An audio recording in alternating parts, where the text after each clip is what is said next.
To the last of the video lessons on the first question of the CIE paper, Why Did Hitler Come to Power?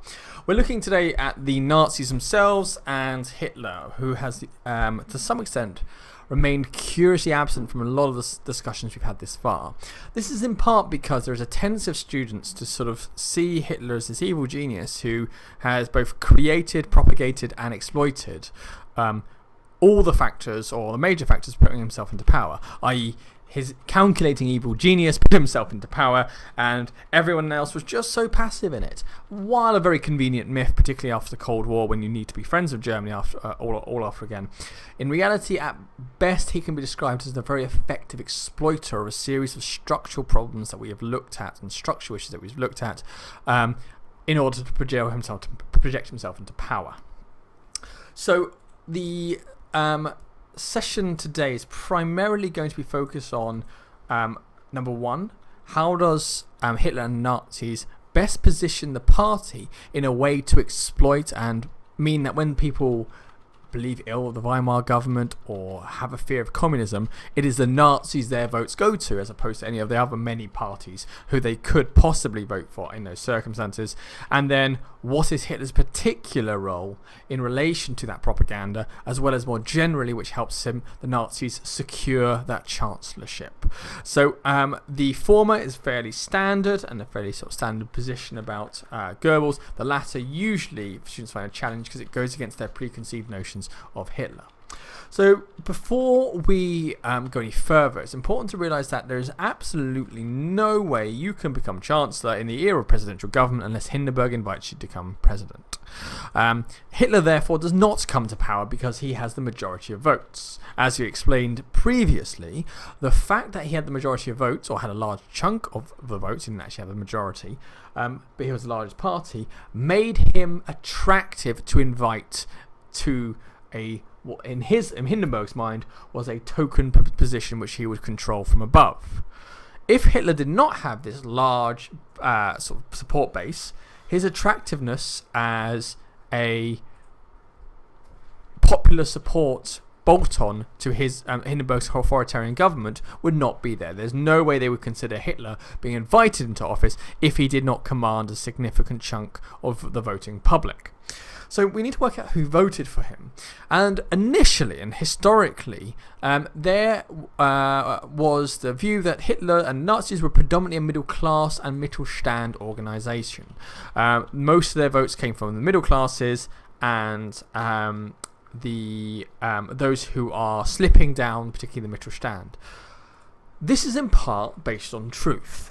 The middle-class parties generally lost votes, particularly the DVP and to some extent the DNVP, as well as the DDP, but that would be unlikely to go to Nazis in most instances. Only the SPD with its generally working class base and the Centre Party with its very Catholic and southern base, as well as quite strong rural base in those areas, really stayed standard and really stayed loyal to their party. Nazis, when you looked at towns and the profile of towns who voted for Nazis, generally were Protestant small towns, rural areas, and predominantly northern. They are less popular in the cities, less popular in Catholic areas, because those places are well served and coherent behind the Centre Party and the SPD. And so the conclusion went that the Nazi Party is a middle-class Protestant northern organisation. And like most sort of 1970s historical interpretations, this is correct but somewhat limited in its complexity. And there's been a sort of development as more studies into the sort of nature and background of Nazi Party members has been undertaken. And it seems that while the core were middle-class Mittelstand Protestants living in small towns and rural areas in the north, there are other constituents and large groups of constituents within the Nazi Party. So, for example, the Nazis particularly captured the young. A large chunk of the new voters who voted in the 1930 and 1932 elections were first-time voters, and particularly the future-looking, the relatively modern, and the relatively nationalist and well put together, at least relative to the other parties, Nazi Party, clearly appealed to some extent. In addition, the Nazis did make a conscious effort to try and become a catch-all party of protest. What that means is they are trying to capture many different groups and appeal to their interests within a broad mandate. Now, obviously, one might argue that's going to be quite difficult because if you have a policy, then that's obviously going to put some sections off and attract you to some sections. The way the Nazis get around this to some extent is being incredibly vague in what they actually promised. They are mostly defined about what they're against rather than what they're going to do. And they are mostly focused on very common, very standard enemies, often descending into tropes, and appealing to a general cultural authoritarianism, distaste for democracy and belief in the strongman, and an emphasis that Germany should be renewed. That is a vague enough message, particularly when then propagated through the various different Gauleiters, who would then put their particular spin or particular emphases on their particular area. So how that message is distilled in, say, a province bordering Poland, which got torn apart by the Treaty of Versailles, would be very different to how that gets appealed to Berlin and a predominantly working class vote and essay-informed groupings there. So in reality, the Nazi Party were able to some extent have representation across class interests, including the working classes, with estimated about 40% of Nazi voters being working class, as well as some richer upper class members of the elite, as well as that the middle class. However, this should be considered a modification to the standard Protestant Mittelstand, middle class, rural Northerner, rural small town Northerner. And therefore, what we should understand is, although yes, he is that, it is a bit more of a complex dynamic, helped in part by a type of propaganda which works well to not actually promising anything. This propaganda is about message, it is about opponents, it is about slogans, not detailed 14 points economic plans that you're going to enact within 2 years of your leadership. Now, before we move on, we're going to just make sure we understand a couple of key terms and key concepts. Propaganda is essentially a crafted message, usually distilled into sort of simplistic slogans or relatively simple to digest sound bites, usually through the radio, posters, speeches, or various other means of mass media. Campaigning, however, refers to the other means in which you build support and deliver the message. Particularly, for example, particularly the mechanism of getting the propaganda over. So you might have volunteers putting up posters, distributing leaflets, parroting slogans. The Nazis made extensive use of paid speakers, people who had proven their ability to get a beer hall roused, who would be delivering essentially a script. And we're not talking anything as the structure of a script, but these are the slogans to hit. Somewhat influenced perhaps by the local Gauleiter, but generally these tropes were so standard and simplistic and inoffensive that they could use, well, inoffensive in terms of didn't put many people off, that they would pretty much work across wherever you happen to do a speech. You might be doing a speech in Munich one day, a small town in northern Bavaria another day, then you might be in Nuremberg, and so on and so on and so on. So propaganda is not just about the message. This process is not just about the propaganda message, it is about the means in which you execute it. You can have an excellent propaganda department. The KPD's propaganda teams were actually quite good, but they had a terrible on-the-ground and logistical program. They had a terrible organisation, particularly within the Central Party, meaning they couldn't deliver and get that message out. So while propaganda and a message is important, the means of people seeing it are also important. And the Nazis captured both, and particularly, if you remember the lesson on the Nazi reforms of the 1920s, had a good system to get that message out.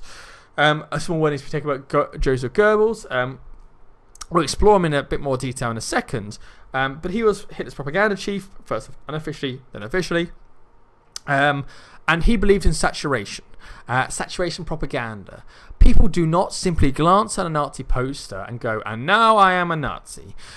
Instead, it's about, Goebbels argued, and to some extent this is something that Hitler also advocated, that it is about simplistic messages which are repeated often through various media across a sustained period of time, which almost like death like a thousand cuts, eventually saturates like a sponge into the consciousness of the people. I.e., it's not about necessarily one big speech or one big message. It's about the accumulation of thousands of little interactions, be it an SA member marching in the street, be it a poster, be it a speaker, be it a soundbite on the radio, and slowly over time, the consistent, simplistic, inoffensive message, again, politically inoffensive, not morally inoffensive message, getting through. The last thing I want to emphasize is if you are in my class and you use the word brainwashed, I will throw you out the room. People do not get brainwashed, particularly by seeing a poster on the wall. Brainwashing was a very useful excuse for Germans and to some extent the Allies after the war when they needed to reaccommodate the Germans and explain why did these people vote for this person and do these things. And the myth, to some extent, that Hitler operated a terror state, had complete control over everyone, and everyone was brainwashed by his beautiful speeches, were really helpful to go, oh, it wasn't them, they were brainwashed by the bad man. And that way, the bad man is dead, so they're fine. That is a very politically convenient, particularly in the Cold War, but in reality, not how it works. And it certainly wasn't a mission of Goebbels to brainwash people, shift their norms through saturation, certainly, but no one's going to lose their free will by watching Jude Sush, for example. So, Joseph Goebbels is delegated, although Hitler does also micromanage in elements, the role of propaganda. And he was very good at essentially deploying that simplistic message well. He would frequently have fights with Hitler. Hitler was less subtle, and we're going to talk about, for example, the film The Eternal Jew, in which Goebbels' instincts that it should be somewhat subtle were ignored, and it had a negative effect on the effectiveness of propaganda in and of itself. But Goebbels' real thing was to make his propaganda saturated, simplistic, modern, and through various means. Now, part of the reason propaganda is going to be so effective is, although these ideas exist, in Germany at the time, they're really not deployed. Germany at the time has, most of the parties are using outdated, usually pre-World War I mechanisms of local parties, usually local social clubs, and perhaps posters, usually emphasizing leadership and usually quite detailed, but not necessarily built to be catchy, not necessarily built to catch attention, not necessarily built to be universally popular, not necessarily built to be saturated. So therefore, part of Joseph Goebbels' genius isn't necessarily that what he did was particularly like super intelligent, but he recognized its utility early and deployed it well. When we look at the DMVP, for example, and its propaganda apparatus, it's an absolute disaster. It's overlong, it's not very well deployed, it's not the campaigning to go along with it isn't very well run, and therefore, even if the DMVP had an attractive message, which it really didn't, its ability to get people to hear it and appreciate it are much lower. So whenever we talk about propaganda, don't just get fixated on the message itself, it's how well they recognize how to deploy it, the campaigning aspect. And that's as much Joseph Goebbels' power. So, what is that message? Well, generally they try and tailor their propaganda to different audiences, particularly by Gauls and the Gauleiter's discretion. For those who've forgotten, Gauls and Gauleiters, a Gau is a regional unit of Germany, roughly based on the election districts, and a Gauleiter is the leader of that. If you're in a Berlin Gau, the message you are going to send is going to be different to that of a rural Bavarian Gau, and so on. So this does not mean that they would say completely different messages, okay? So it's not like they're going to be suddenly pro-Jewish in Frankfurt, but it means they just, what of their sort of menu of things they talk about, the Treaty of Versailles, Volksgemeinschaft, work, and the essay, and so anti-communism, anti-Semitism, and that sort of stuff, they will choose the part of that buffet which best fits that Gau. Now, obviously, what fits in Berlin will not be the same as Bavaria, and so what we see is this deliberate selection of deployment of these broad, simplistic slogans to be much more tailored to those areas. For example, messages about bread and work in working class areas, moral standards, arguments were in usually religious areas and sort of more conservative rural areas. Anti-Semitic messages were often at sort of more small town Mittelstand areas. And so what we see is that tailoring. Now, this isn't perfect. There will be some Mittelstand and there will be some moral conservatives in Berlin, but as broad brushstrokes go, it's much better than what everyone else is doing. Everyone else is usually doing one single message, top down, and that's it. And through that means that you're able to sort of maximize the resonance, maximize the ability of students, maximize the ability of Germans to fall for the message, or at least sort of buy into the message, or at least be interested. So the propaganda itself usually was a combination of posters, leaflets, rallies, speeches, radio, film, and so on, which were focused a lot more on emotional appeal and imagery than long, detailed bits of text. They realised that the average person is not going to listen to depth. And you may even say that, well, speeches are persuasive. If you find yourself at a Nazi party speech, you're probably half convinced already. And a lot of the propaganda is about getting people from never having considered Nazis to coming to terms with the fact that they are a necessary evil. It's not going from hate to love. That's going to be impossible. But it's about getting that sort of shifting it, that sort of centre ground and that sort of conservative base one shade more sympathetic, either to get their vote or at least to make them slightly less alarmed when you come to power.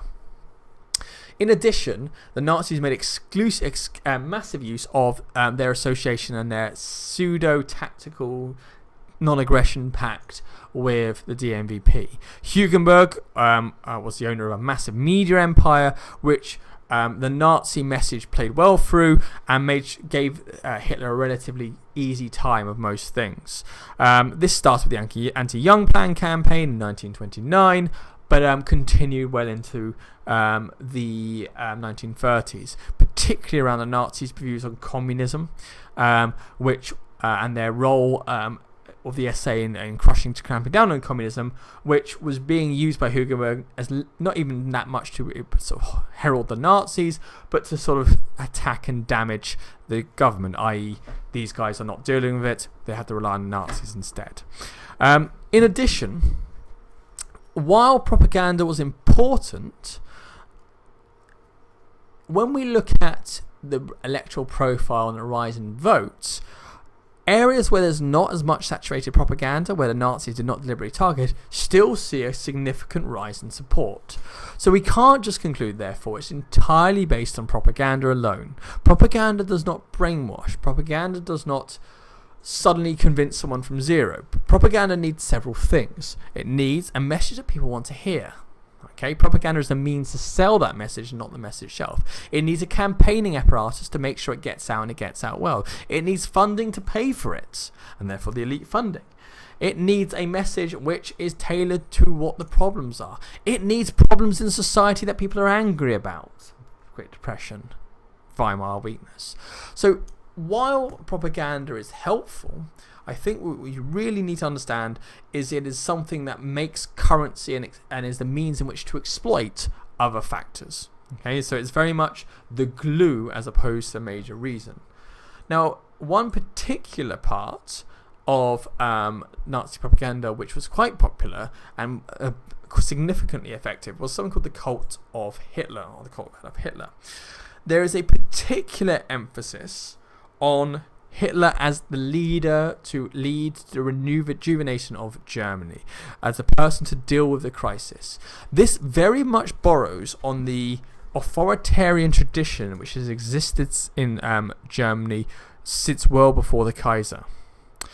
This is the idea that sort of nationalist idea that you need a strong, firm leader who is able to work for Germany without the distractions and corruption of democracy and make decisive actions that need to deal with this emergency.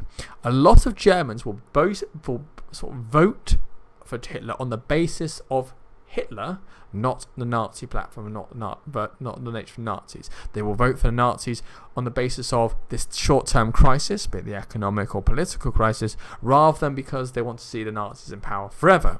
And the emphasis, therefore, on Hitler not as a set of policies, but a man to fix it, which obviously gives you leeway to how people interpret what you're going to do without committing to anything, and therefore enabling you to sort of keep your support amongst many groups. That idea is really emphasized all the way through. And there is evidence to see that it's effective. Throughout this entire course, Hitler is always much more popular than the party. And a lot of stuff that is actually Hitler's fault is blamed on the party instead of him. And this becomes known as the Hitler myth, the idea that Hitler is above party and Hitler is to some extent an incredibly capable individual, almost devoid of ideology. And this helps make a lot of voters who are conservative but not Nazi in the ideologies make voting, or at least supporting the Nazis, palatable. You're voting for Hitler, not the Nazis. And so this decision is a very clever one and a very good one, because it helps get a vote for the party without committing the party to particular ideologies, and provide some resilience, particularly amongst the fact that the Nazis themselves are not massively attractive as a group or an ideology to many Germans. So, this sort of reaches its apogee, as it were. This reaches its sort of highest level during the 1932 presidential race. Now, presidents have to serve 7-year terms in Germany. Hindenburg was elected in 1925, and he has to run therefore in 32. And if you remember, one of the great problems was the inability of Brüning to essentially force Hitler to persuade Hitler to sort of drop this election campaign. And essentially what Goebbels does, he makes a campaign all about Hitler, all about his personality, and all about that nationalist dream, as it were, of a strong man, much like the good old days, who will solve Germany's problems. This particularly used aeroplanes, film, and so on, to sort of get Hitler's message and Hitler reputation well outside of Germany, well outside of Bavaria and his traditional base. And this is particularly good to help make Hitler that national figure, and more importantly, a credible political leader. The campaign looked the part, it looked professional, it looked good, and although he lost, he fought a good campaign. And this is important because obviously within less than a year, Hitler himself will then be Chancellor, in part because of his legitimacy as a leader. He is not necessarily associated with the thuggishness of the SA on the streets. He is seen as the strong leader who will give decisive action to what people need. So how does propaganda lead to the rise of Nazi support? There is some, although limited, evidence that women were more susceptible to propaganda. Now, the reasons for this are massively varied, but it seems to be in part because women tended to have a more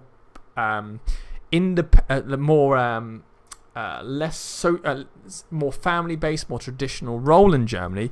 They were less commonly able to be exposed to politics in the social sphere. They spend more time at home, they're less likely to work, they're less likely to bump into ideas. A lot of Nazi propaganda, however, with its door-to-door campaigning, its messaging posters, its radio campaigning, were able to reach women in a way that a lot of the traditional parties hadn't been. And so what it seems to be is because the saturation propaganda goes well beyond the work sphere, well beyond the sort of general social sphere, and goes into the home sphere, be it through radios and sort of basically seeing everyone knocking on doors, that message is far more likely to be heard by these women and therefore far more likely to be popular. The Nazis were particularly popular amongst women when you look at their votes.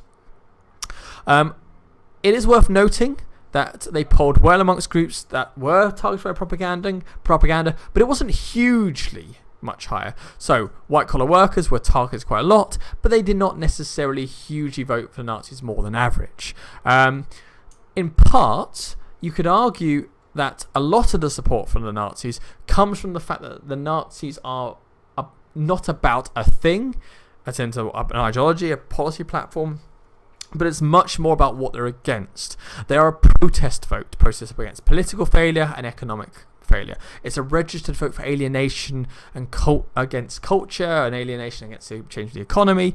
And you can argue to some extent propaganda is helpful for that, the Hitler myth being helpful, the fact that propaganda emphasized that they also disagreed with the change in culture, they also disagreed against Weimar, but a lot of that is to do with factors well beyond the control of propaganda. So it's at best that idea that propaganda exploits or propaganda takes advantage of existing structural problems. You can also argue that the vagueness of the Nazi program, which helps it work to appeal, allows people to read into it and basically screen out or not interpret things they don't like, which is positive, but then it also suggests that propaganda isn't actually persuading people. People are seeing what they want to see in the propaganda. So the propaganda is providing them the means, but actually is not persuading them. Something else must be making them wanting to buy into when Hitler says, I will solve Germany's problem, that they believe that and they interpret it as meaning it will be cracking down on the communists, dealing with the Jews, dealing with the bureaucrats, reversing Treaty of Versailles. Whatever it happens, that person happens to want it to be. So the thing about propaganda is, yes, it's helpful. Yes, it's helpful to associate a Nazi message with the alienated. Yes, it's helpful to mobilize some voters who don't normally vote. But again, it's only exploiting existing tensions. It relies on a campaigning apparatus, which is about party, the structure, and it relies on sort of economic and social and political alienation for people to be motivated in the first place. A good example is Nazi propaganda doesn't change too much between 1928 and 1932. It gets a bit richer and therefore more stuff, but it doesn't change too much. And yet the Nazis pay a poll appallingly in 1928 and incredibly well in 1932. So what are the conclusions?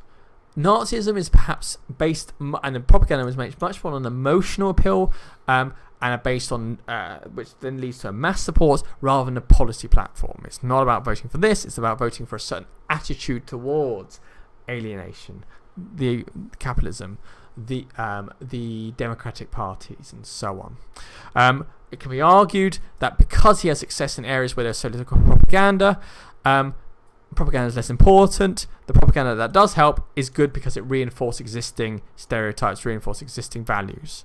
You can also argue that the Germans, looking at the failure of Brüning's government in particular to deal with the Great Depression, are voting rationally.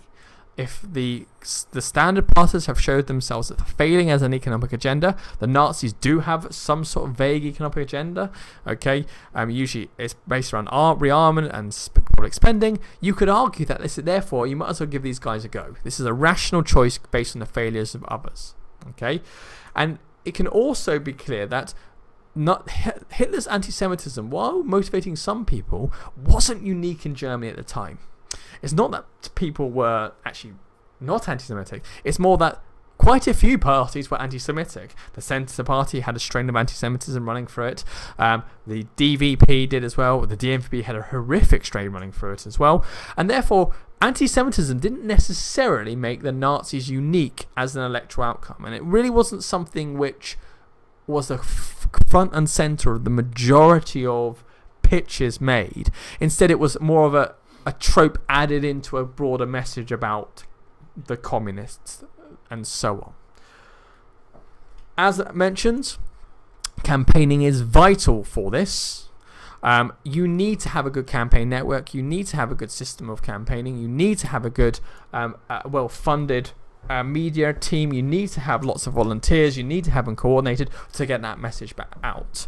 And this, therefore, works best when it's about associating Nazis with simple ideas. Nazis are anti-communist. Nazis will deal with the food crisis. Nazis reverse Treaty of Versailles. Rather than lengthy persuasive arguments, and a lot of the Nazis' official speakers will focus much more on those simplistic, associated what we stand for, rather than trying to give a lengthy diatribe. In addition, the Gauss system particularly allows that specialization of propaganda, with some variation of the message being more popular than others. The Volkswagen Mineshaft stuff, apart from very rural areas, generally didn't motivate. The stuff about responding to the Great Depression and particularly communism were much more helpful and much more beneficial electorally because they hit on things that people cared about a lot more and had a much more mass appeal. So you could argue what the propaganda does is it helps you exploit existing tensions and to associate them with you. Associate the solution with you. The MVP are also saying that they have a solution. SBD are saying a solution. KPD are saying they have a solution.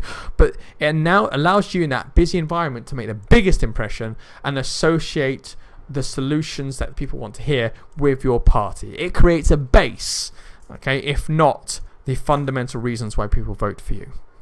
So, if you remember, a lot of this comes back to that reorganisation we mentioned previously. The reorganisation happens in 1920, therefore it's quite hard to link to this question. But in reality, we see in this entire story the reorganisation which happens in that after the Bamberg Conference having an effect all the way through.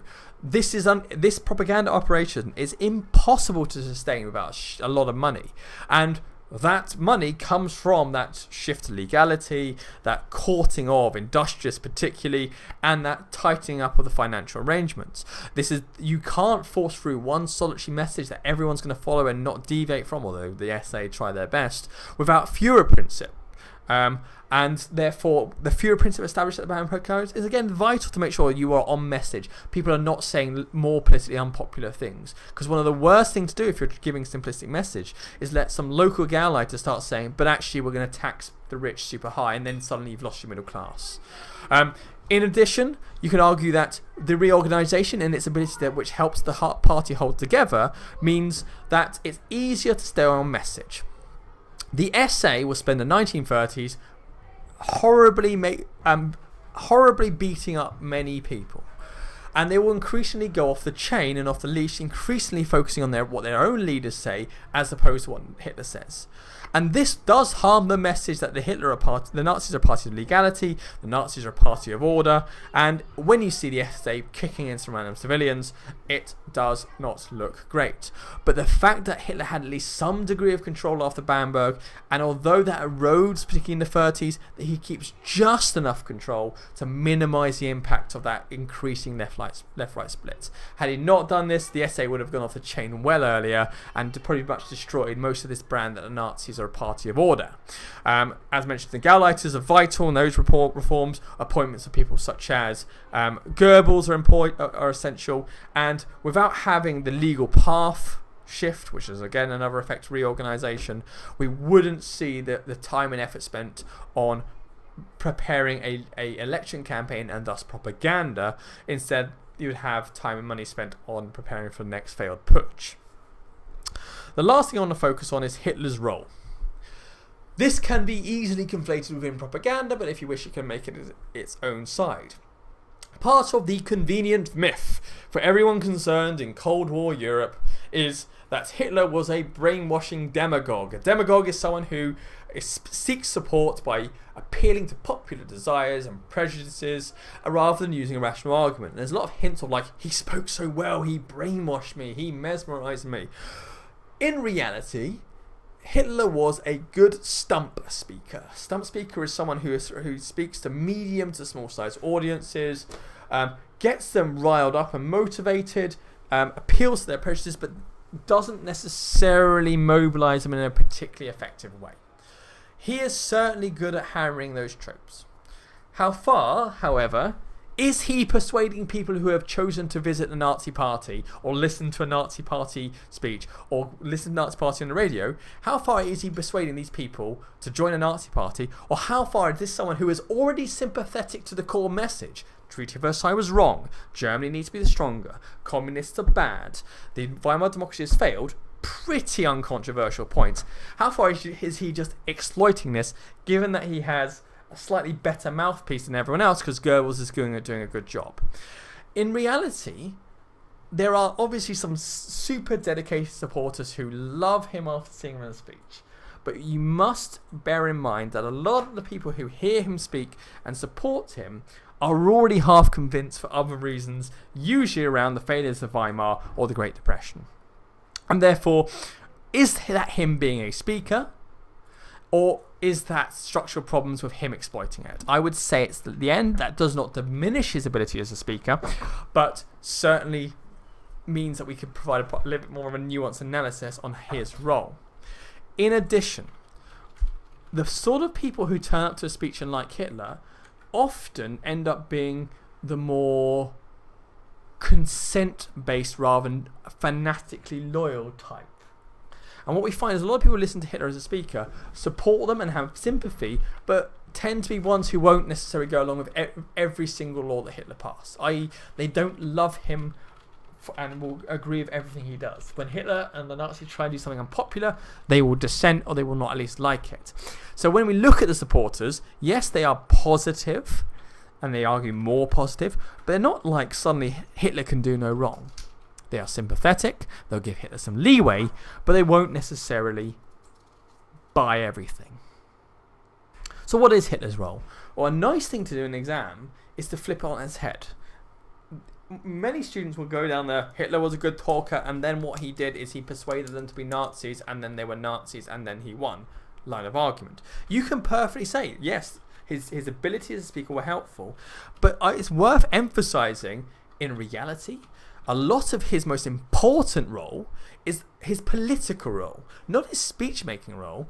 Yes, we've mentioned his role as a speaker, and that's helpful. Yes, his role as a symbol in propaganda, like Hitler myth, that is helpful. But more than that, as a politician, I would contend that a lot of the stuff that actually gets him into power is more important than his ability to speak.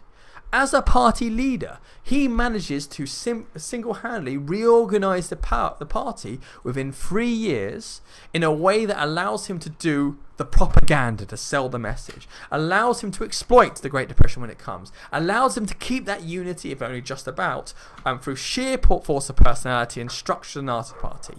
That is not him as a speaker, that is him as a party leader. And that's if the party falls apart, or if the party has a great message but no one hears it, then it doesn't matter how great a speaker you are, it's not going to work. So his role as a party speaker, to get the means so that his message can get out, to exploit the existing structural tensions, and to keep the party together, arguably is more important. As an intriguer, so an intrigue is where you do backroom politics and deal making, the fact that he didn't fall for the conceit of the initial Vice President von Papen, not Vice President, the initial Chancellor von Papen, to try and make Hitler a Vice Chancellor, i.e. pointless. The fact that he held his nerve to become Chancellor, but then also had the sense to drop his demand for an enabling act straight away, okay, in 1933. The fact he was flexible, strong enough to hold onto his line, but flexible enough to drop it when he sensed that he would get no further from Hindenburg, gets him into office. If he had caved really early, he'd be a vice president in 1932, and he would have eroded power very quickly and could well have lost his momentum. Had he dug in and demanded an enabling act as a condition to being a chancellor, Hindenburg could well have said, no, we'll go for someone else, thank you very much. Instead, he knows when to bust, and he knows when to hold. Okay, he knows when to move. And although there are flaws in this, we really want to emphasize that this is in the context of a presidential government. You don't get into power without manipulating or working the president. In addition, as a politician and a thinker, particularly around his role of ideology, both his foundation of core National Social ideology, and more importantly, his ability to be ideologically flexible and change in step with what needs to be done for legal resolution, i.e. drop the socialist from National Socialist, focus on the stuff that is popular, focus on the stuff that makes him amenable to the elites. That's what gets his foot in the door for the elites, gets his foot in the door for mass support. And we can say, therefore, him as a man who's able to establish the ideology, monopolize the ideology, and then have the force of personality and recognition to shift the ideology when that's not working, or to make it better and fine-tune it, again, is a very useful skill to take advantage of this. Because Hitler could be a great speaker, but if he was parroting on about how all businesses should be nationalised, a la sort of his sort of early work in Bavaria in the early 1920s, he would have not been seriously considered by the elites, and he would not nearly have as much support from the middle classes and rural areas. But it's that flexibility. So if we take that in sum, yes, Hitler as the man who gives a speech, by the way, he gives a decreasing number of speeches, particularly small speeches where he's most effective as time goes on. We can question whether Hitler is actually really useful, but not as a speaker. The standard argument, instead say, as a politician, the party leader, the intriguer, the thinker, and the sort of flexible, pragmatist politician, that's what really helps him manipulate that last few yards and really helps him get in that position to take advantage of the Great Depression and take advantage of a lot of the problems that follow from that. So when we think about Hitler, to finish, you should focus on arguing, yes, he's a good speaker, but it's more his role as the politician to exploit rather than to persuade. We will be moving on shortly in the next video, but until then, I'll see you later.